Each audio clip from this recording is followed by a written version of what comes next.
ผิดน้ำคนเฮาเป็นโสดก็เว้าใส่หรือว่าเฮานั้นเฮ็ดผิดบ่อนได้หน้าตาบ่ดีบ่มีดอกคนของใจ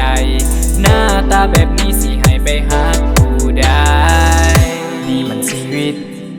ของข้อยเองใดข้อยอยากมีผู้ใดคือต้องแค่นี่มันชีวิตของข้อยเองใดข้อยอยากมีมือใดก็แล้วแต่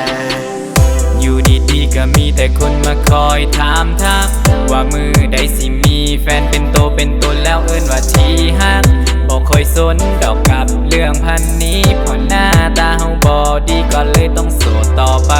ผู้ดีว่าความฮักนั้นมันงดงามส่ำใดผู้ดีว่าความเหงานั้นมันเจ็บเพียงใดแต่หน้าตาเฮาเป็นแบบนี้ก็เลยต้องโสดต่อไปหน้าตาเฮาเป็นแบบนี้สิให้ไปหาผู้ใด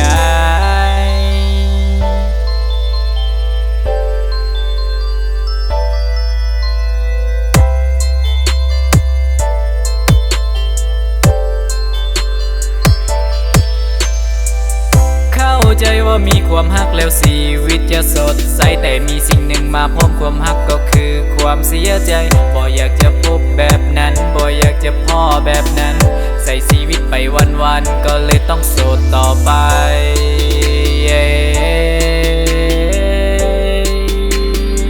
ก็เลยต้องโสดต่อไป